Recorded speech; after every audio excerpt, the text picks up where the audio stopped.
Ya, shalom. Apakah Tuhan itu bisa menghukum?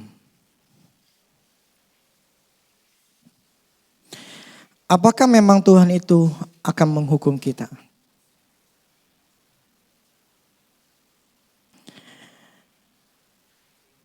Dihajar, apakah seperti itu Tuhan kita?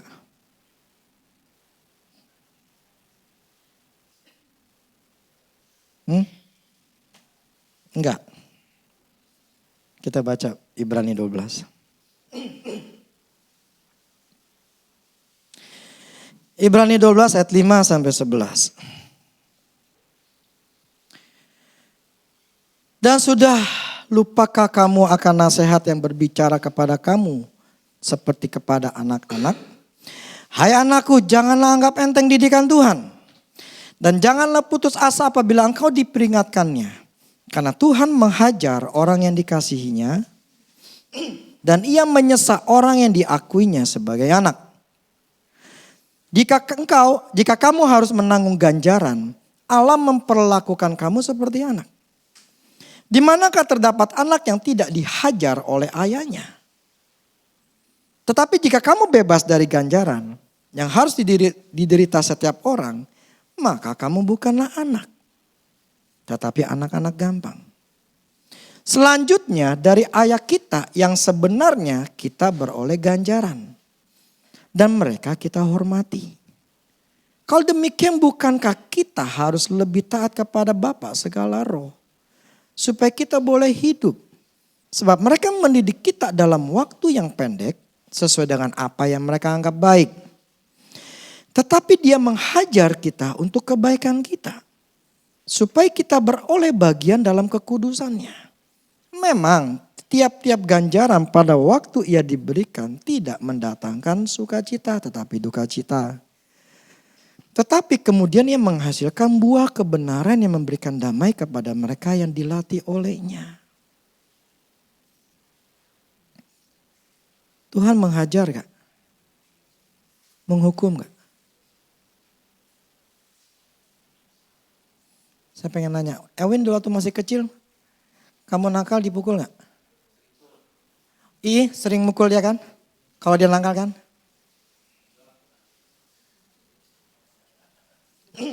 Sering ya? Justru saya lebih suka kalau itu mukul dia kalau nakal. Saya kasih tahu saya jelasin begini.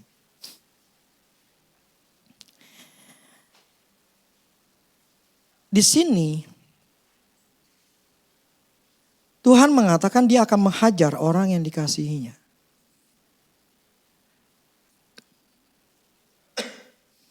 Artinya Tuhan sendiri itu akan menghajar melalui apa?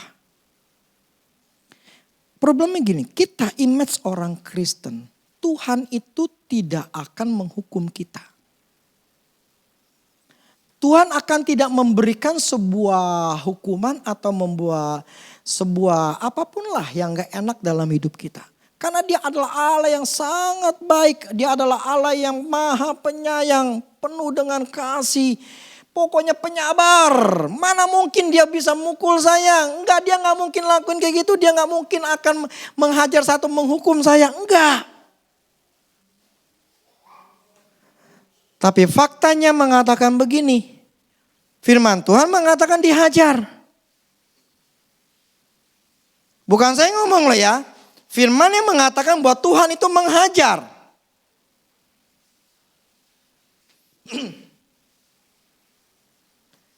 Bahkan di sini bahasa Indonesia disesah.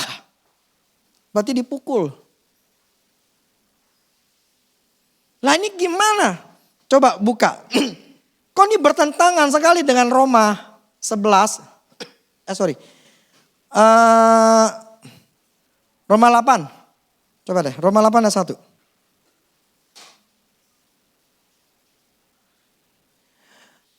Demikian sekarang tidak ada penghukuman bagi mereka yang ada di dalam Kristus Yesus. Lah ini kumaha gitu loh. Di sini firman tidak ada penghukuman. Lah kok ini sini di Ibrani kita dihukum? Kok bertentangan? Begini, di dalam Roma 8, di dalam bahasa Inggrisnya, ini ada perbedaan penghukuman sama dihajar gitu ya. Begini, di dalam Roma 8:1 ini lebih mengarahkan kepada kutukan atau mengarahkan kepada penghukuman akibat dosa. Maksud dalam arti ada kutuk, nanti kita masukin neraka lah. Nah, itu tidak ada lagi. Kutuk-kutuk itu kalau kita berada dalam Kristus artinya apa? Kita diberikan keselamatan. Tetapi dalam Ibrani 12 ini, kata Inggrisnya itu menghajar ini adalah disiplin. Jadi yang Tuhan lakukan itu sedang mendisiplinkan. Arti kata disiplin begini. Adalah ketaatan untuk mematuhi peraturan yang ada. Nah, mendisiplinkan nih bahasa kata kerjanya artinya mengusahakan supaya mematuhi aturan atau tata tertib peraturan gitu loh. Jadi Tuhan ini di dalam Ibrani 12 ini menghajar itu artinya mendisiplinkan. Untuk orang-orang Kristen itu ngikutin aturan mainnya Tuhan. Jadi Tuhan itu akan lakukan mendisiplinkan kita atau menghajar kita bukan langsung dalam arti gini. Firman-Nya itulah yang akan menghukumnya atau menjadi hakimnya. Yaitu tabur dan tuai. Firman-Nya itulah yang menjadi hakim ketika manusia melakukan kesalahan atau pelanggaran firman Tuhan. Firman itulah yang akan menjadi yang jadi penghakiman atau Tuhan akan menghukum melalui apa yang kita tabur, kita akan tuai. Sebab begini, kalau kita contoh gini, kita kan nggak istilahnya Tuhan mengasihi kita, Tuhan sayang sama kita. Kemudian kita melakukan hal yang jahat. Contoh firman katakan jangan membunuh, jangan menipu. Udah kita menipu, kita membunuh. Toh Tuhan sayang sama kita, dia nggak akan nipu kita. Apa dia akan nggak mungkin menghajar saya? Dia kan adalah Allah yang penuh kasih sayang. Dia adalah Allah yang selalu baik sama saya. Nggak mungkin dia akan mukul saya. Apakah seperti itu? Ketika kita membunuh, kita akan menipu. Kemudian dibebaskan dari hukuman. Kalau Tuhan lakukan seperti itu, dunia ini hidup tanpa aturan. Orang bisa membunuh seenaknya. Orang Kristen bisa menipu seenaknya. Semua bisa dilakukan seenaknya. Toh Tuhan akan ampunin. Nah ini problemnya orang Kristen enggak sadar dan selalu berfokus kepada Allah itu baik. Allah itu tidak akan memukul saya. Allah itu adalah penyayang, penyabar, maha panjang sabar, pokoknya penuh dengan kasih. Itulah sudut pandang orang Kristen yang selalu ada di dalam diri mereka. Sehingga kita banyak firman katakan menganggap enteng didikan Tuhan. Jadi anggap enteng nih ketika saya ngomongin nih masalah firman Tuhan. Yang minggu lalu masalah menyenangin hati Tuhan. Terus minggu selalunya lagi bicara persepuluhan. Dan juga saya ada bicara masalah keluarga. Itu adalah didikan. Tetapi kalau kita menganggap enteng apa tuh? Menganggap sepi atau menganggap ya udahlah. Tidak diperhatikan. Artinya disepelekan. Ini khotbah buat dia. Ini khotbah buat itu. Nah, Anggap enteng artinya tidak memperhatikan. Ada hal yang lain lebih penting atau lebih diperhatikan daripada perkataan Tuhan. Contohnya seperti melihat HP pada waktu dengar khotbah. Atau perkataan Tuhan tidaklah penting. Jadi kita dalam segala sesuatu kita anggap tidak penting karena kita tidak memperhatikannya. Akhirnya karena kita nggak perhatiin kita melanggar firman Tuhan. Dan Tuhan akan menghukum karena ketidaktaatan itu. Membuat apa yang kita tabur, kita akan tuai. Jadi camkan bahwa Tuhan bisa menghukum kita. Karena kita salah. Dan cara Tuhan menghukumnya adalah melalui hukumnya tabur dan tuai. Semua apapun yang kita lakukan tidak memberikan efek. Semua pasti akan memberikan efek. Apapun. Ketika kita melakukan dosa dan dosa itu tidak pernah dibereskan atau tidak cepat diselesaikan. Itu seperti benih. Akan bertumbuh. Ketika udah jadi pohonnya udah jadi buahnya. Tidak bisa diapa-apain. Kita pasti akan susah. Ya, contohnya saya pernah ngalamin kayak begitu. Tuhan udah ngomong sama saya melalui gampang kok. Hati yang gak enak. Ketidaktenangan atau keraguan-raguan. Tapi saya melanggar itu semua. Dan ketika saya langgar sampai utuh buahnya udah matang, jebret. Saya cuma hanya bisa mengatakan, ya sudahlah, mau dibilang apa. Saya ngerti itu adalah hukuman. Saya harus terima karena memang itulah apa yang saya tabur. Saya tidak ngikutin kata Tuhan. Saya akhirnya menuai apa yang saya lakukan. Tapi problemnya kita sadar gak?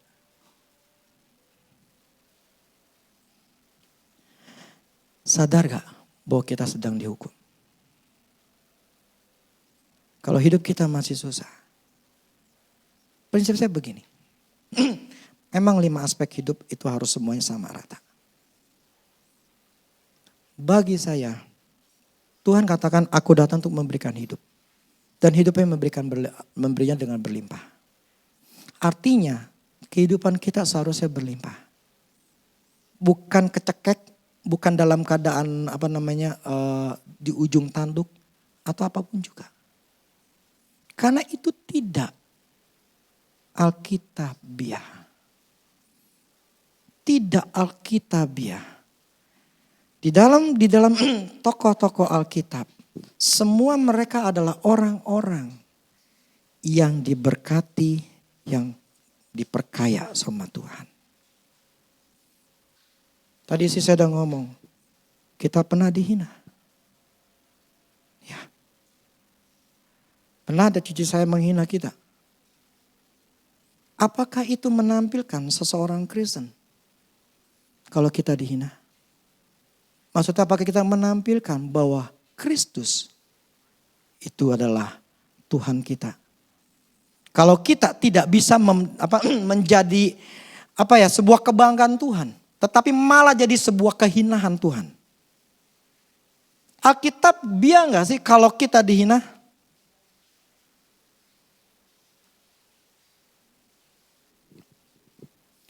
Artinya, simple. Saya gak ada dalam firman Tuhan. Itu aja.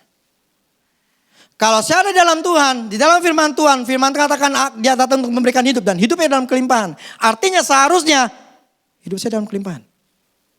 Simple. Kalau kita susah berarti kita ini bukan hidup di dalam firman Tuhan. Berarti kita ada yang salah. Makin gak usah peduli dengan apa. Terus saya gak peduli. Saya tuh gak suka namanya pujian. Saya gak suka namanya kalau orang tuh nganggap wah segala macam. Bagi saya gak peduli. Bagi saya adalah, saya 5 aspek hidup saya bagus gak?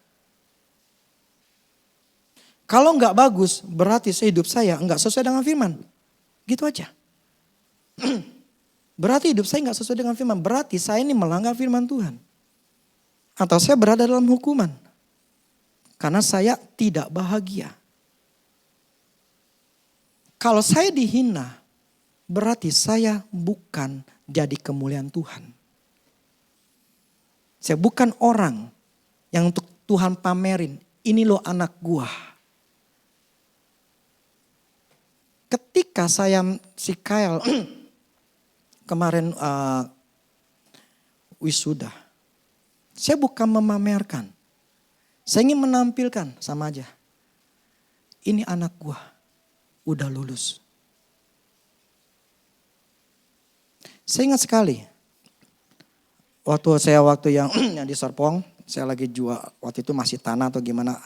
Ada seseorang telepon saya, dia pengen lihat rumah yang saya lagi bangun itu. Ternyata saya baru tahu, ternyata dia salah satu orang, anaknya masih muda. Dia itu sekelas manajer lah, itu di Sinarmas. Waktu itu saya nggak kenal, cuman saya coba cari tahu karena dikasih tahu tuh nama. Oh ternyata dia punya kedudukan di sana. Mungkin dia cuma hanya pengen tahu doang aja kali. Dan dia ngomong sama saya. Kalau punya uang, anak kuliahin keluar. Kenapa? Saya bilang. Karena itu membuat, karena dia bilang saya itu kuliahnya di sini, tapi memang akhirnya saya tak ambil S2 atau gimana, saya ambilnya ke Cina. Karena justru ketika saya keluar negeri, itu membuat mental saya berbeda. Nah, waktu dengar kayak gitu, ya dalam diri saya ada keinginan untuk bisa menyekolahkan anak saya untuk bisa keluar. Waktu saya masih SMA. Dan memang kita sudah punya bayangan untuk si Kyle itu untuk keluar. Cuman dengan orang ngomong seperti ini membuat saya jadi semakin yakin. Jadi ketika saya menampilkan Kyle, saya bisa membanggakan bahwa Tuhan berkati saya. Saya ada dua hal yang dalam mendidik anak. Saya pentingkan pendidikan dan saya pentingkan yang namanya mental. Dua hal ini saya selalu saya lakukan dari masih kecil. Ketika anak saya masih kecil, saya ingat sekali, mungkin sekitar 5 tahun atau 6 tahun. Saya udah mengajarkan masalah mental begini, simple. Misalnya kita lagi ke mall. Ketika lagi ke mall, dia ini lagi mau apa gitu sama mungkin minta kecap, minta apalah gitu ya. Saya ngomong begini, sekarang kamu minta sama mbak itu. Ah gak mau papi, minta sama mbak itu. Kamu mau makan kamu ini kan, minta sama mbak itu. Terus gimana? Minta. Tujuannya apa? Supaya dia punya mental untuk bisa berhubungan sama orang. Untuk dia bisa punya interaksi, berani ngomong gitu loh. Jadi gak selalu saya datangin ke mbaknya, nih kasih. Itu salah satu cara yang paling simpel yang saya lakukan. Untuk anak ini berani. Hasilnya apa? Satu hari si Kyle hilang. Atau di Citra Mall. Citraland. Hilang. Saya waktu itu sama Mas Manuel ya. Jadi dia ke toko baju gitu ya. Jadi saya ada ikutin Manuel juga, main gitu ya di tempat mainan. Saya balik lagi gak ketemu, nih anak kemana gitu loh. Saya cari kemana-mana gak ada. Saya tanya, ini sekarang gak ada nih hilang. Tiba-tiba dengar. Bagi seorang tua yang anaknya hilang bernama Mikael, ada di lantai 2. Ada dasar, di bagian informasi. Saya langsung naik ke atas bagian informasi. Saya ngeliat Kyle. Saya tanya, kamu diketemuin atau kamu nyari satpam? Dia bilang dia nyari satpam. Artinya apa? Dia tuh gak nangis.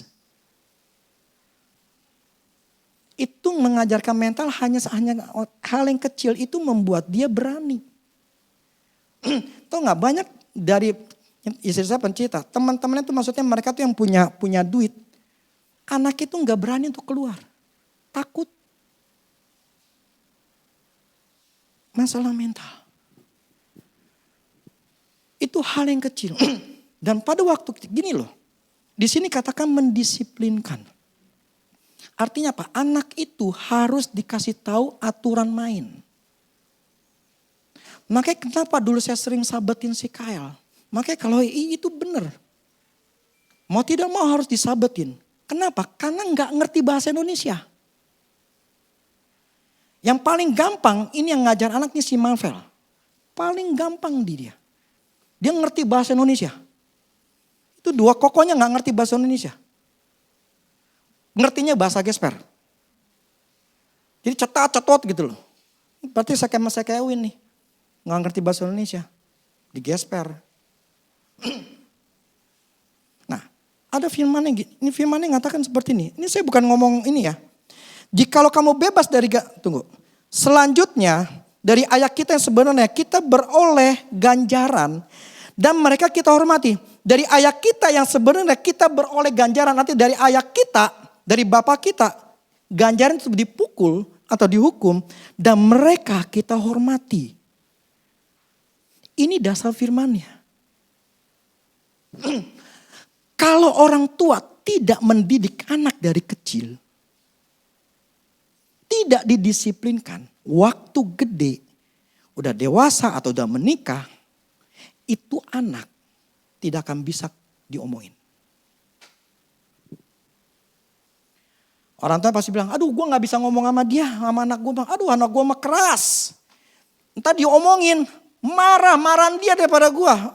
Gak bisa diomongin dah. Kenapa? Karena dari kecil tidak didisiplinkan. Udah dewasa, udah jadi buahnya. Tahu gak kenapa? Pernah dengar kan kalau gini? Wah kalau sama emaknya mah dia gak berani, dia mah berani, dia cuma ditakutin sama bapaknya doang. Dia cuma hanya takut sama bapaknya doang, sama emaknya enggak. Kenapa bisa begitu? Berarti emaknya gak dihormatin, bapaknya doang dihormatin. Kenapa?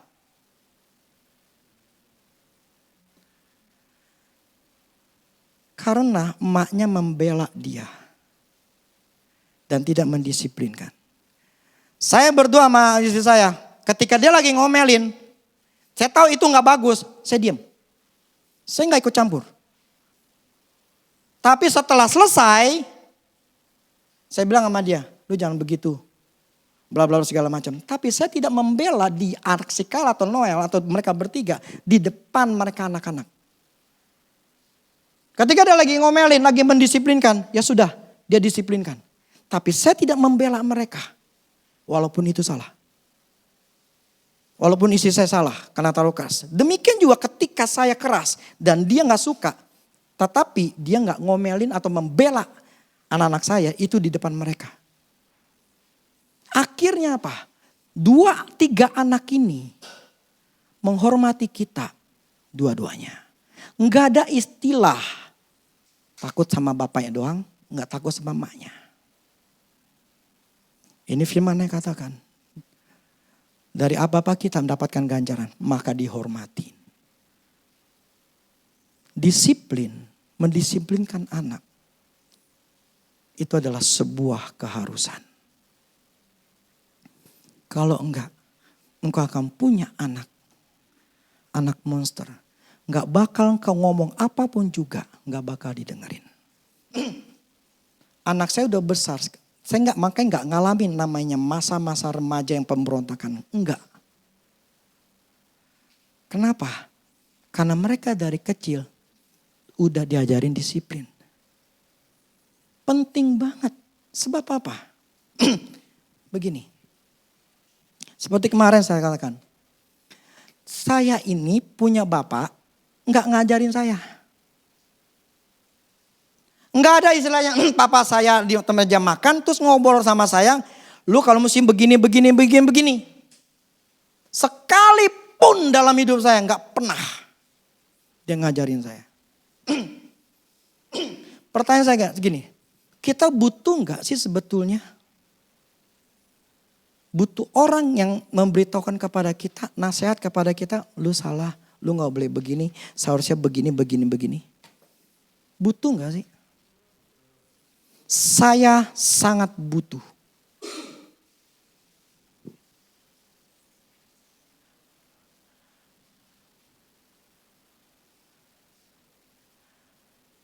Kita membutuhkan orang-orang yang lebih tua daripada kita. Ya, kalau saya di sini sebagai Bapak rohani, untuk bisa memberitahukan kepada kita apa yang benar. Dan itu namanya mendisiplinkan. Tapi tergantung anaknya.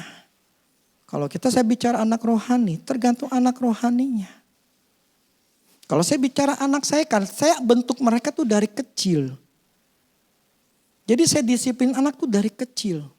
Jadi kalau mereka nggak nurut, tadi kan disiplin itu supaya mereka nurut aturan main. Lah kalau nggak mereka nurut aturan main, ya udah didisiplinin, digesper. Nah kalau si Marvel itu kagak, saya cuma ngegesper dia itu cuma sekali, itu pun cuma pelan, hanya cuma buat nakutin, pak gitu doang.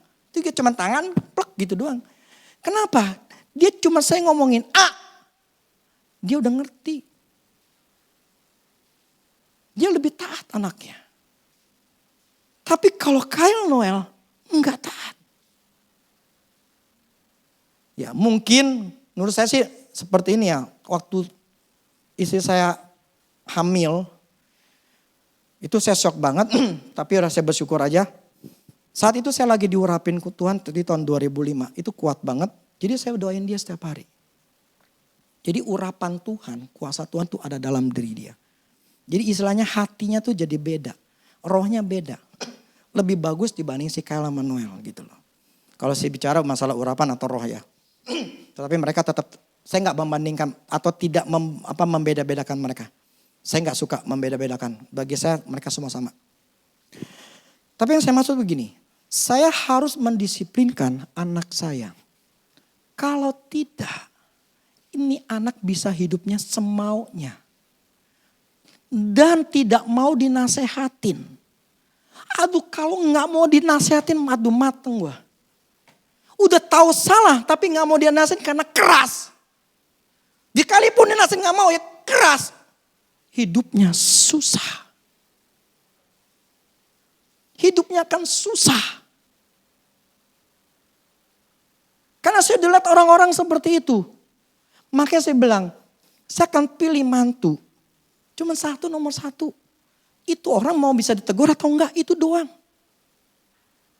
Orang itu mau bisa ditegur atau enggak. Apalagi nih anak saya laki-laki. Ini istrinya mesti orang yang benar-benar bagus. Karena perempuan ini udah menjadi modal. Anak saya ini berhasil atau enggak. Lah kalau ini modalnya jelek, nggak mau ditegur gini, manusia mungkin salah ya. Maksudnya gini, pasti salah masih ada kelemahan. Tetapi kalau dia nggak pernah mau ditegur, keras kepala. Gini, perempuan itu sukanya mendominasi. Ya, perempuan itu sukanya mendominasi. Mendominasi itu mau menguasai. Ini problem. Jadi karena memang itu karakter perempuan tuh pengen selalu menang sama laki-laki. Makanya dia selalu bisa ngomel. Nah ini problem kalau perempuannya atau istilahnya calon mantu ini gak punya hati untuk ditegur. Susah nanti hidup anak saya. Karena saya udah didik anak saya untuk selalu bisa, untuk saya kalau dinasihatin mau. Selama ini saya telepon Kyle atau Manuel, mereka mau ditegur kok. Mereka masih mau untuk saya nasihatin. Mereka gak keras. Inilah tujuan Tuhan untuk membuat kita rendah hati. Mau ditegur. Mau untuk kita dididik, didisiplinkan.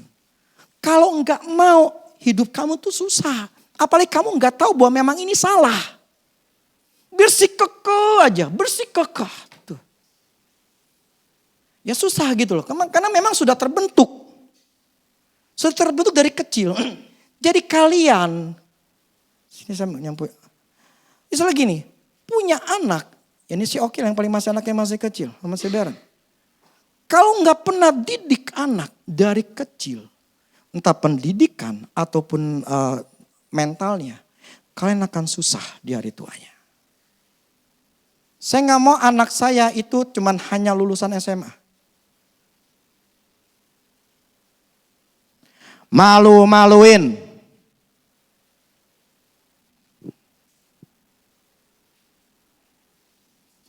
Bagi saya tuh sayang anak. Saya sayang anak banget. Makanya saya didik anak tuh dari kecil. Mentalnya maupun pendidikan. Saya peduli banget masalah mental sama pendidikan. Makanya dari kecil tuh mereka sudah bahasa Inggris. Saya ngajarin waktu awal. Nanti mereka kelas 6, kelas 1, kelas 2.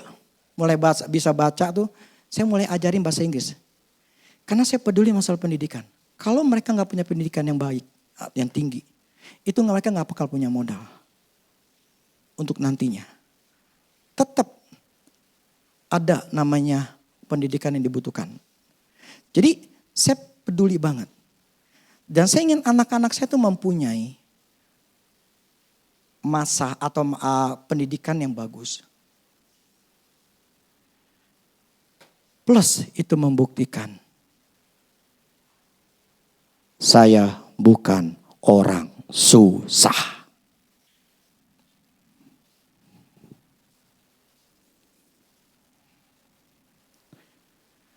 Kemarin waktu ke Cibubur, kita pelayanan.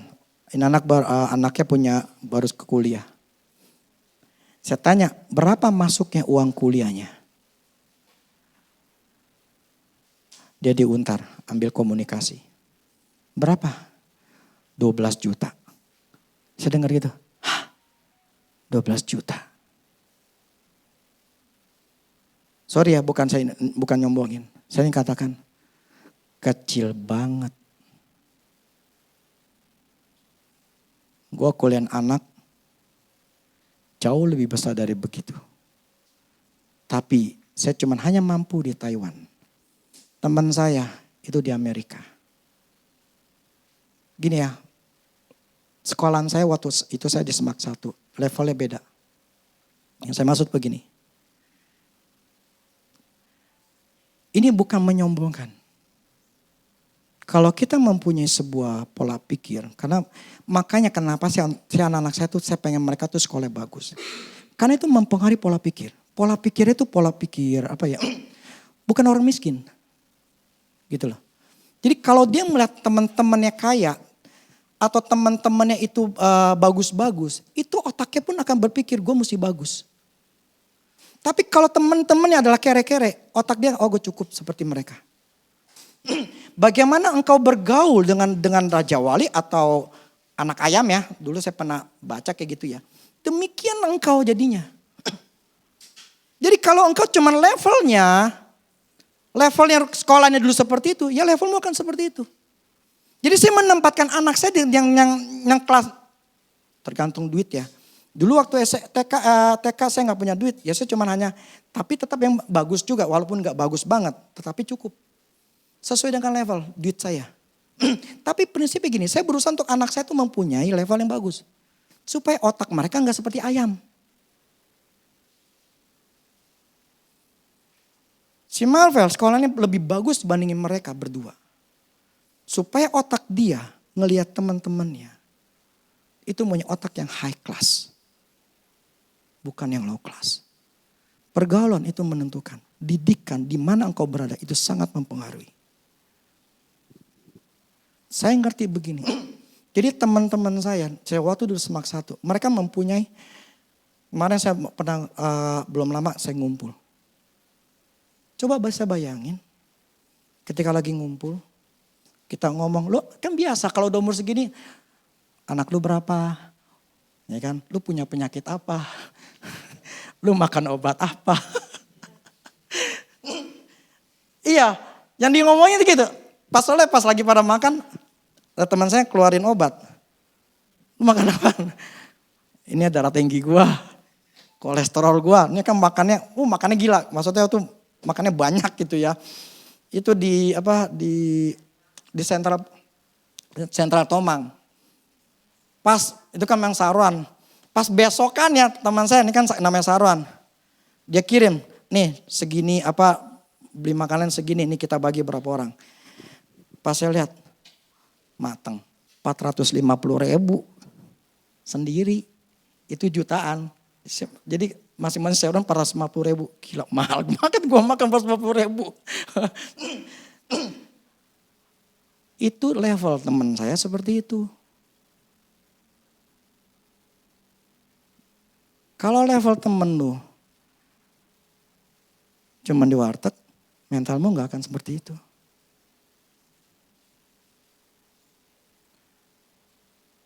Makanya teman saya ada satu yang gak berhasil, minder.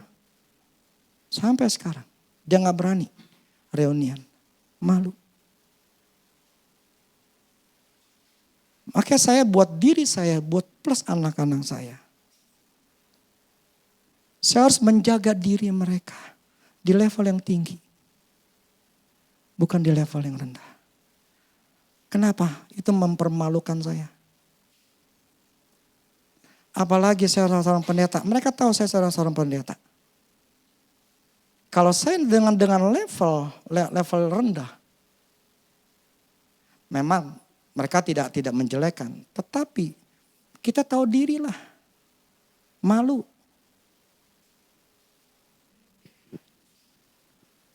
Dan kita tidak bisa memuliakan nama Tuhan.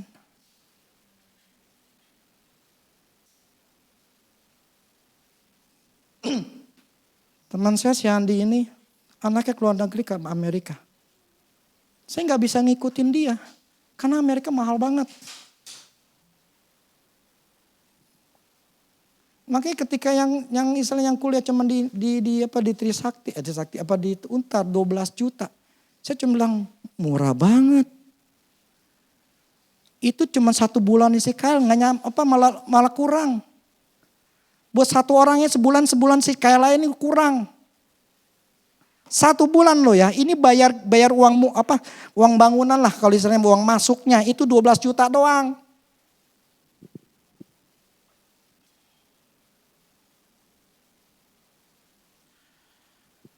Kalian nanti punya anak nggak tahu berapa juta, tapi prinsipnya kalau punya kemampuan, lemparin anak keluar. Ini aja dia mau keluar, maunya ke Jepang. 2 kali lipat daripada Taiwan. Jadi 2 anak itu 1 dia. Dan dia selalu dapat sekolah yang lebih mahal. SD dia lebih mahal, SMP dia lebih mahal. SMA dia lebih mahal.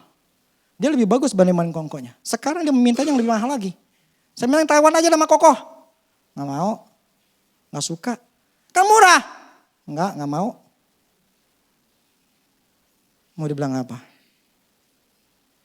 Tapi sampai detik ini. Terus saya gak punya duitnya.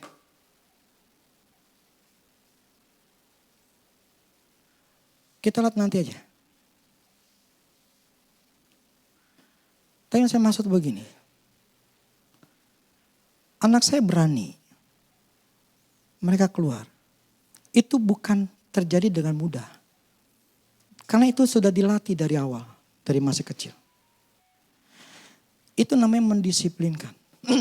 Jadi mendisiplinkan membuat anak itu ngikutin aturan main. Tata tertib. Kalau kita enggak didik anak dari kecil.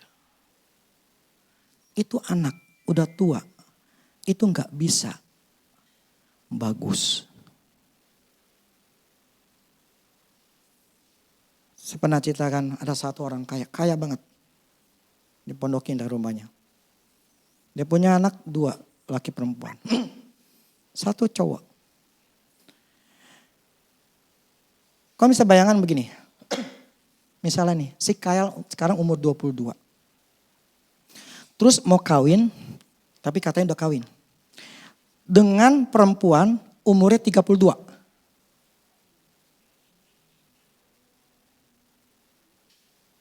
Setuju gak? Kalau kamu setuju gak?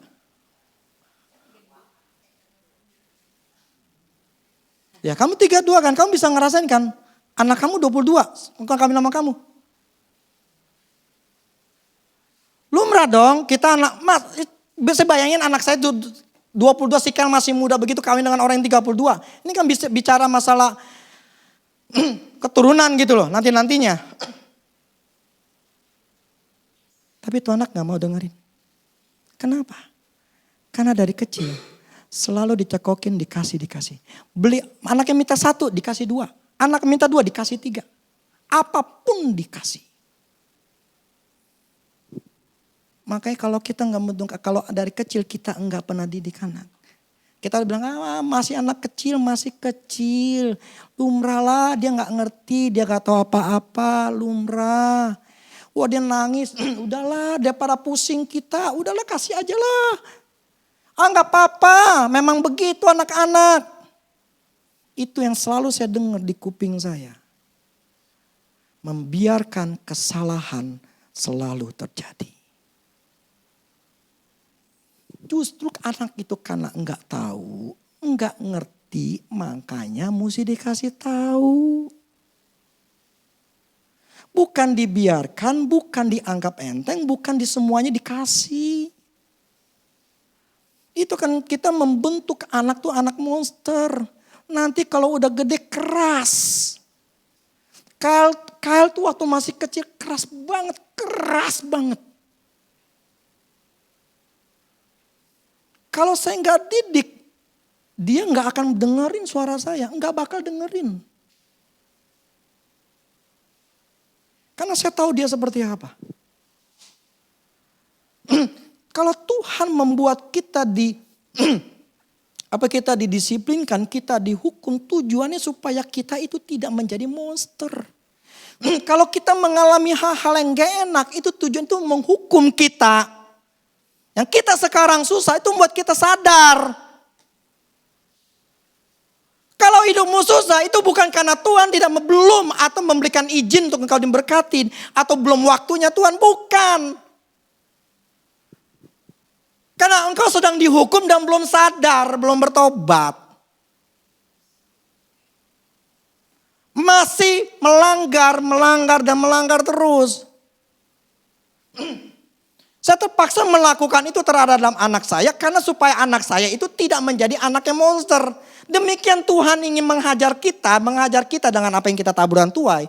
Tujuan supaya kita menjadi anak yang baik. Jadi jangan pernah menganggap bahwa Allah itu adalah panjang sabar dan tidak pernah menghukum. Bahwa Allah itu akan selalu menjaga saya dan tidak akan kenapa-napa. Siapa bilang?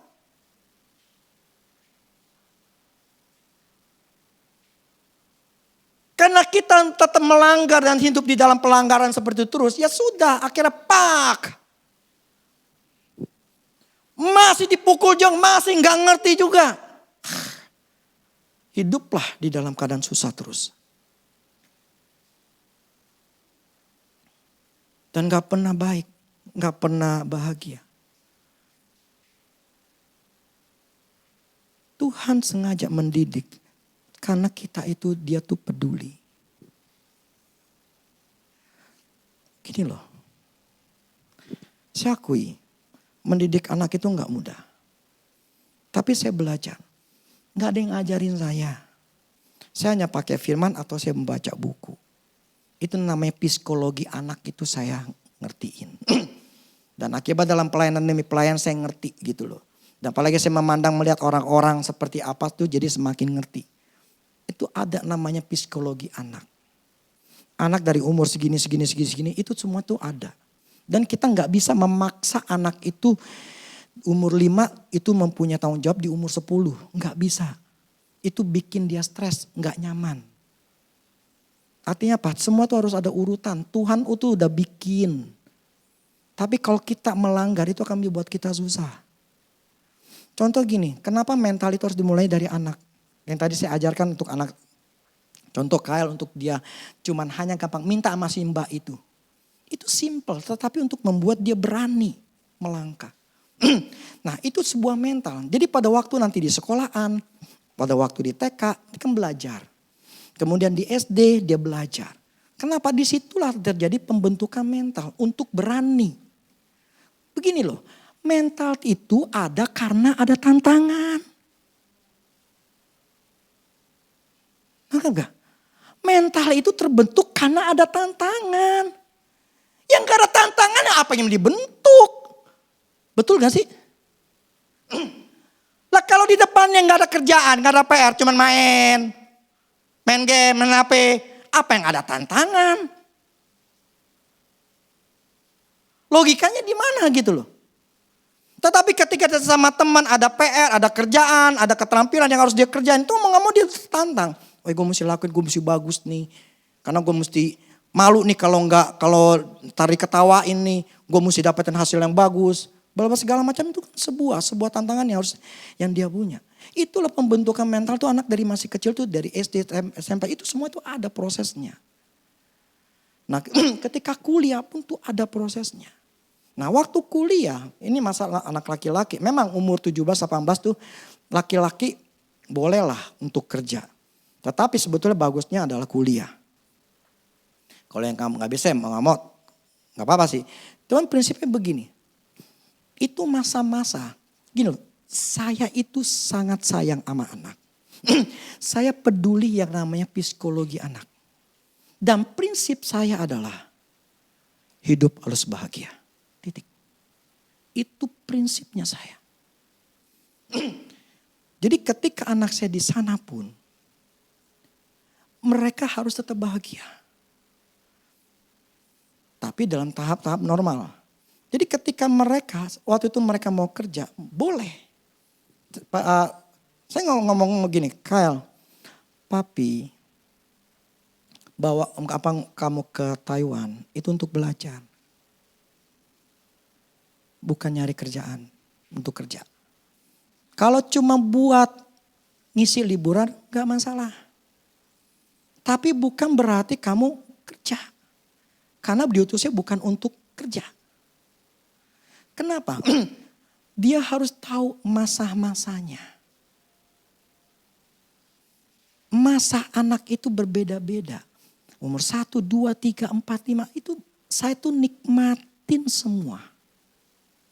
Saya tuh mendidik langsung. Saya tuh terjun langsung mendidik anak-anak saya. Kamu bisa lihat anak saya dari tampangnya itu ketahuan mau keras atau mereka baik. Kalian akan lihat. Itu terbentuk dari masih kecil. Dan saya tahu psikologi anak itu seperti apa.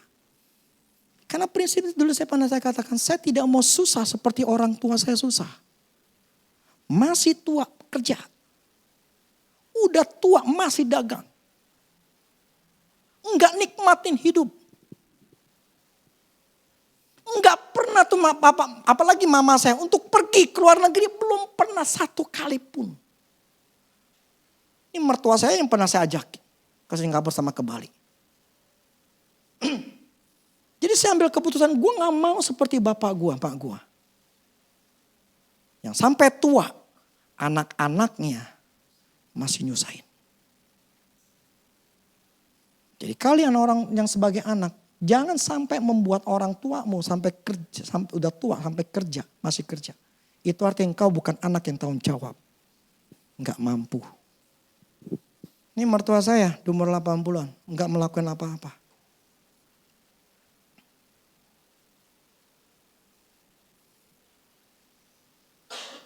Kalau kita enggak pernah mendidik anak, atau kita tidak tahu bahwa kita didisiplinkan oleh Tuhan.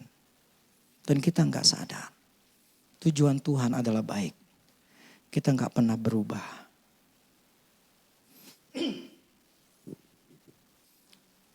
Jangan jadi orang keras. Kalau udah dididik sama Tuhan. Memang saya tahu ketika saya khotbah kadangkala itu memang keras. Tapi tujuannya apa? Firman katakan begini. Kalau anak gampang, artinya apa anak luar, mau ngapain gue didik? Ngapain gue urusin? Lah ya kan anak orang.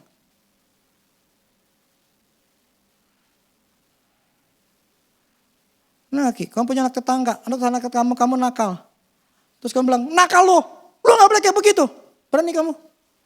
Gak berani kan? Sengamuk bapaknya. Kalau kalian masih dinasehatin, maka itu awal saya katakan. Kalian butuh gak sebetulnya ada seorang mentor atau seorang gembala atau seorang bapak rohani yang memberitahukan kepada kamu hal-hal yang harus kamu lakuin. Tapi kalau kamu gak nganggap saya sebagai bapak rohani, apapun saya omongin, kamu gak akan peduli. I don't care. Walaupun itu baik, gue punya prinsip, gue gak peduli. Ya sudah. Toh, saya cuman bapak rohani. Saya bukan bapak secara jasmani. Karena secara bapak secara jasmani, saya akan paksa. Tapi sekarang anak-anak saya, mereka sudah ngerti dewasa. Tetap saya akan ajarin mereka.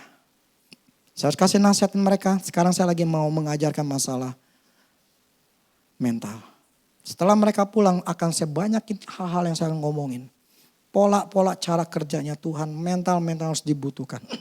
Karena sudah waktunya. Begini loh. Bagaimana engkau bisa membuktikan bahwa engkau punya mental yang kuat di dalam kehidupan ini? Kalau engkau sendiri gak pernah berhasil. Kalau engkau sendiri gak punya contoh. Buktiin dulu bahwa engkau punya apa yang diomongin. Fakta. Itulah yang saya lakukan sekarang. Gue mesti bisa, gue mesti menang.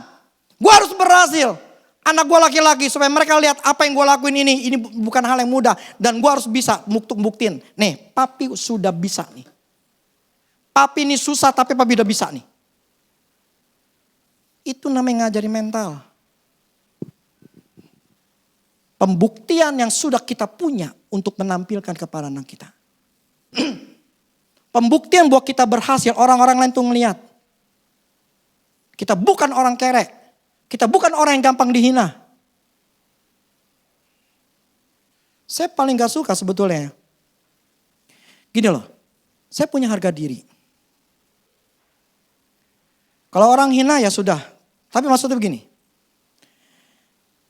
Contoh ya, dulu saya pernah ada pelayanan. Ya, itu pernah ada masalah. Tapi memang dengan kantornya. Dan saya tahu dia ada, bosnya ini yang ngundang kita. Saya kasih tahu sama kamu. Sekali datang nih, dia minta pelayanan saya ke sana, ke kantornya. Saya buka ya. Ini orang kaya, 3 juta. Dia kasih saya 3 juta. Tapi ketika ada masalah saya dengan kantornya, saya ambil keputusan, gue gak bakal mau. Karena gue nganggap gue gak dihargai di situ. Orang itu bos itu telepon saya, gak telepon saya sih, telepon ke Undi. Berkali-kali, saya bilang gak mau. 3 juta saya bisa dapat. Hanya cuman hitungan 1 jam. 3 juta gue dapat. Tapi ketika saya merasa tidak dihargai. Gue gak pikirin tuh duit. Hidup gue bukan dari pelayanan. Hidup gue dari Tuhan. Itu prinsipnya saya. Jadi orang tidak bisa membelinya saya. Karena saya gak suka. Saya tetap harus ada penghargaan. Kalau orang udah gak mau dihargain saya, ya sudah, saya lepas. Saya gak peduli perasaan kalau orang itu udah tidak menganggap saya. I don't care. Jadi yang namanya didikan, seseorang tuh harus menghargai. Maka itu dikatakan dihormatin. Tapi ketika dididik nggak mau, ya sudah. Berarti dia nggak mau hormati saya. Ya sudah wis. Ya sudah. Mau dibilang apa? Nah, yang saya maksud begini. Balik lagi. Ketika itu dilakukan, Tuhan lakukan penghukuman. Dia menghajar kita. Memang awalnya gak enak. Ketika saya tahu ternyata saya dihajar sama Tuhan. Karena saya melakukan kesalahan. Mau dibilang apa? Kecewa sama Tuhan, marah sama Tuhan. Lah memang saya yang salah kok. Yang penting apa? Salah gue di mana? Salah gue di mana? Saya bertanya sama Tuhan, akhirnya saya ketemu kesalahan saya di mana. Ketika ketemu kesalahan itu, saya cuma hanya mengatakan, benar Tuhan. Itu benar, saya yang salah. Karena Tuhan nampilin saya melalui hati saya. Ini loh, dengan kata-kata ucapan satu kalimat. Dan ketika Tuhan ngomong kayak gitu, ya Tuhan, saya akui, saya salah. Dan sejak itu, saya mulai berubah. Tapi kalau ketika kita ditegur, kita kecewa sama Tuhan, kita marah sama Tuhan, nggak begitu bla bla bla segini. Kok Tuhan nggak tolong saya? Seharusnya Tuhan kasih hikmat sama saya. Seharusnya Tuhan cegah saya. Seharusnya Tuhan bla bla segala macam. Tapi kita tidak mau tahu mengecek diri kita. Gua salahnya di mana? Kalau kita nggak pernah merendahkan diri, merendahkan hati kita untuk mencari tahu kesalahan kita tidak akan pernah berubah. Hidupmu akan selalu sama dan sama dan sama dan sama dan sama dan sama. Didikan Tuhan tujuan untuk kita menjadi hidup lebih baik. Gak mau dididik? Ya sudah. Roma 11 ayat 22.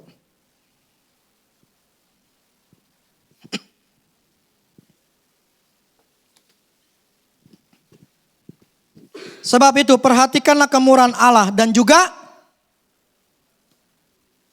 kekerasannya.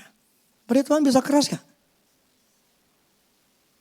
Kenapa orang Kristen selalu memandang Tuhan selalu murah hati? Tapi tidak pernah memandang bahwa Tuhan itu bisa keras. Tuhan bisa menghukum. Ini yang harus kita sadari. Jangan pernah meremehkan Tuhan.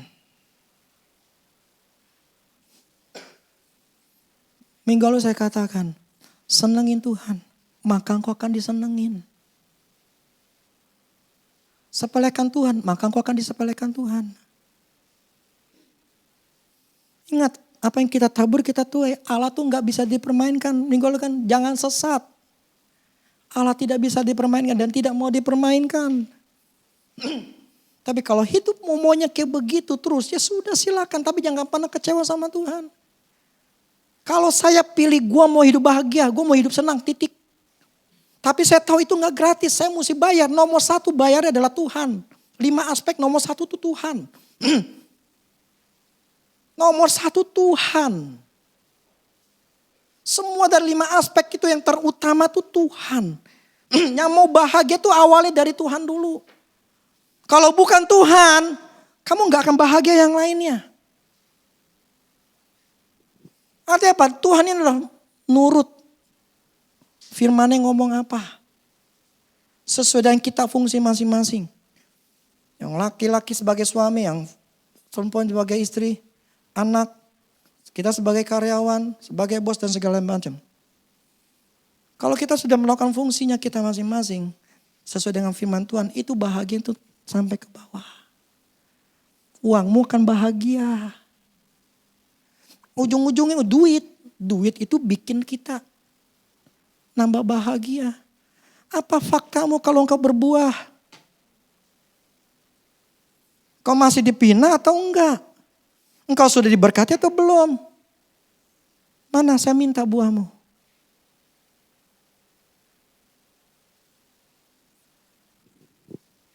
Loh kok di ujung-ujungnya duit? Memang ujung-ujungnya duit. Tokoh Alkitab semua adalah orang yang kaya, yang diperkaya sama Tuhan. Jangan apa ya, bersembunyi gitu loh. Bersembunyi dengan ya kan kita orang Kristen gak semuanya orang kaya. Loh kok firman katanya kita hidup berlimpah-limpah loh. Bukan saya ngomong loh. Apa faktanya kamu menjadi pelaku firman Tuhan? 5 aspek hidup ini semuanya ada. Kita bisa ngeliat dari kita memang cinta Tuhan apa enggak. Kita bisa ngeliat anak-anak kita bagus atau enggak. Bagus kan anak kita? Nurut atau enggak? Berontak apa enggak? Pendidikannya seperti apa? Kesehatan kita seperti apa? Pekerjaan kita seperti apa? Bagus apa enggak? Sekarang makin meningkat atau makin turun? Dan ujungnya duit.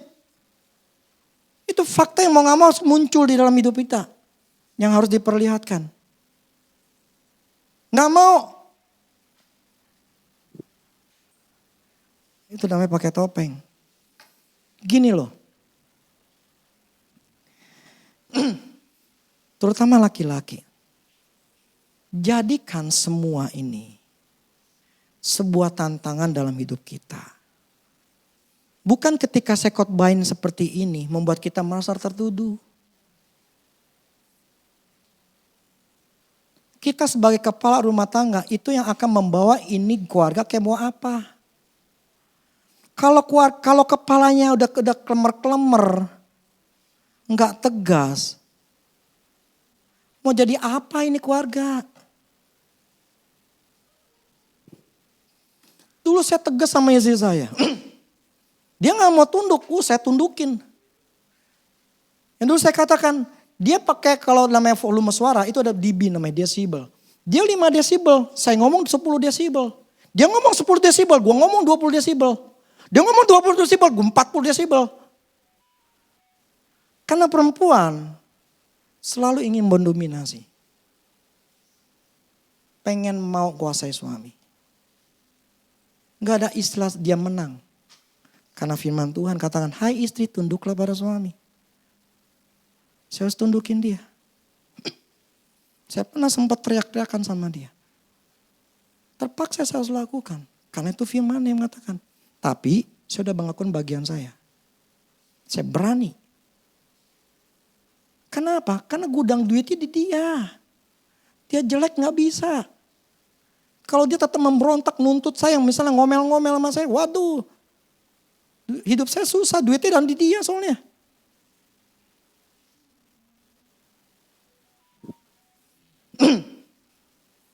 Benar, duitnya sama dia, dompet saya sama dia soalnya. Tiba-tiba, tuh, kemarin gue ambil 250.000, kemana itu tadi? Nggak tahu. Tadi pagi apa kemarin ya? Sudah ngasih. Ini saya lihat tadi, loh kok duit gue tinggal cepek. Maksudnya 2,5 dah.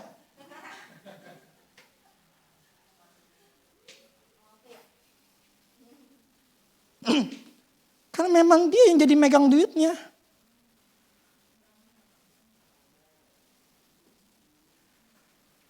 Nah itu maksud saya begini. Semua ada aturan main. Ngelanggar hukuman. Ngelanggar aturan main ya hukuman. Yang gak mau. Yang gak mau ya harus mau. Contoh yang ngelanggar lampu merah. Ketahuan polisi, mau gak mau ya kena tilang. Misalnya gini, saya pernah nonton di TikTok. Dia ngelewat, jadi ada 10 lampu merah. Lampu merah 10 dia lewat, hijau lewatin. Pokoknya gak ngelanggar. Pas ke 10-nya dia ngelanggar, kena polisi. Terus dia ngomong polisi, Pak, tadi 9 lampu merah saya gak langgar loh. Ini kan cuma 1 doang Pak. Masa saya kena tilang sih Pak? Emang 9-nya gak dihitung Pak? Hitunglah Pak, kasihan lah. Ini 9-nya saya dari tadi tuh saya gak ngelanggar, cuma ini doang nih. Ada bapak sih. Tetap ditilang gak? Kabur. Kalau bisa kabur. Kalau udah ketangkap gitu mau dibilang apa? Artinya apa? Ketika ada kesalahan, kita harus nanggung. Suka tidak suka ya seperti itu. Tetapi tujuannya untuk firman katakan karena dia peduli sayang sama kita. Tapi kalau kita nggak peduli, kita nggak menganggap Tuhan, kita akan sepelekan Tuhan. Saran saya sih, ikuti firman. Benar. Hidup sama Tuhan tuh sebetulnya enak. Kalau hidup kita punya kepercayaan sama Tuhan, sebetulnya tuh enak hidup. Punyalah prinsip, gue pengen bahagia. Gue pengen senang. Gue pengen senang. Ini saya ngeliat teman saya nih, dia ke Sumba. Aduh bagus-bagus banget. Ada seminggu kali itu anak pergi. Itu dia foto-foto bagus. Gila, saya pikir Indo ada bagus kayak gini ya. Itu gunungnya lah, air terjunnya. Itu membuat saya ngiler. Pertanyaannya adalah, kalau kita nggak punya duit, apa bisa pergi? Ini teman saya nikmatin hidup. Teman SMA. Memang bibitnya memang udah bagus. Bibitnya bagus. Dia memang dari orang kaya. Bukan orang kaya-kaya banget dia. Tapi bapaknya berhasil. Tapi bapaknya meninggal di umur 50. Tapi yang saya tahu bibitnya dia bagus. Karena dari adanya saya kenal juga semuanya berhasil semua. Karena bibitnya bagus. Saya ini bukan bibit bagus. Saya ini bibit gagal. Bibit jelek. Tapi saya berubah. Saya percaya anak saya sekarang bibitnya bagus. Saya ini dulu dari bibit yang jelek. Saya gak pernah diajarin sama orang tua. Sekarang saya mengerti. Saya berubah. Dari jelek jadi bagus. Jadi sebetulnya bisa. Memang kalau udah bibit bagus itu udah susah. Mau dibilang apa itu memang udah bagus. Jadinya tuh gampang. Berhasilnya tuh gampang. Berhasilnya gampang. Tapi kalau bibitnya jelek. Ya kita harus berubah untuk jadi bibit yang bagus. Bibit yang unggul. Dan saya percaya bibit anak saya sekarang udah bagus-bagus semua. Apalagi plus saya udah ngerti itu mental seperti apa. Kehidupan ini seperti apa. Bagaimana pola jadi seorang berhasil, saya udah ngerti semuanya. Tinggal saya ajarin kepada mereka. Karena prinsipnya, saya mau bahagia. Tuhan akan datang, akhir zaman. Gua gak pikirin. Itu lembu merah ada di Israel, gua gak pikirin. Tanda-tanda akhir zaman, gua gak pikirin. Kenapa? Karena saya nomor satunya tetap Tuhan.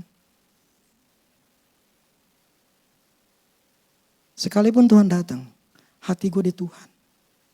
Gue pasti diangkat. Mau ngapain mikirin akhir zaman, semina bla bla segala macam, gue gak pikirin. Sekarang gue nikmatin hidup. Titik. Saya bukan hamba Tuhan yang freak. Yang mengagungkan hal-hal seperti itu. Gue gak pikirin gitu-gituan. Yang sekarang gue adalah bahagia. Anak gue bahagia, dia sekolah bisa. Kita mau makan apa bisa. Semuanya enak, sudah. Kan itu hidup kita. Mau ngapain kita mikir-mikir sesuatu yang aneh-aneh yang gak jelas. Hidup itu dinikmatin. Amin. Bahagialah. Buat apa susah-susah? Benar. Itu yang saya tanamkan di anak-anak saya. Itu yang saya tanamkan di anak-anak saya. Penting kan kebahagiaan. Tuhan kebahagiaan. Bukan duit.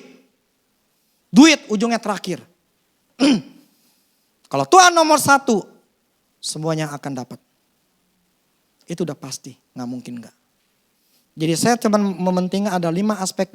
Udah gak usah mikirin yang 5 aspek dalam hidupmu. Semuanya lakuin nih 5-5-nya. Hidupmu pasti bahagia. Hidupmu pasti bahagia.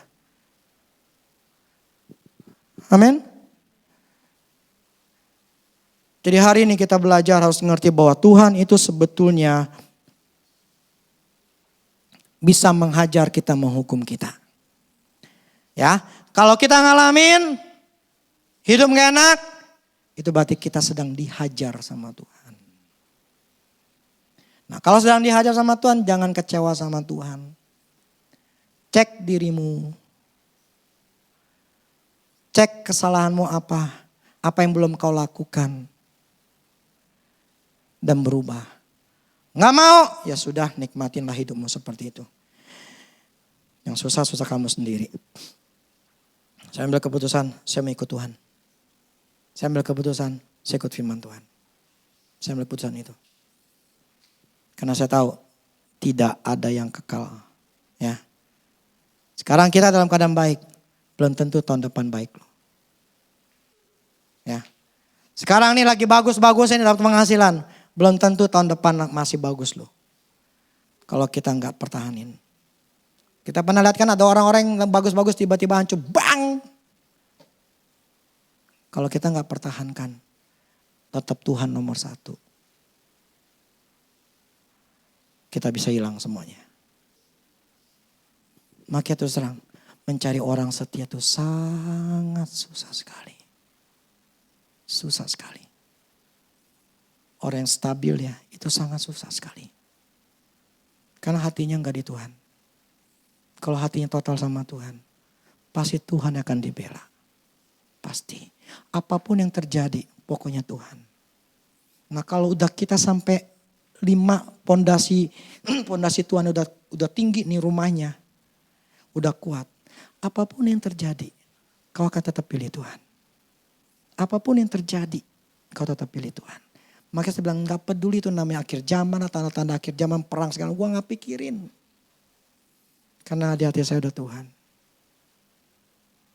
Tuhan nomor 1 di hati saya. Jadi saran saya, ketika Tuhan menghukum kita saat ini, karena kita disayang sama Tuhan. Dan seharusnya kita bertobat. Amin. Oke, musik.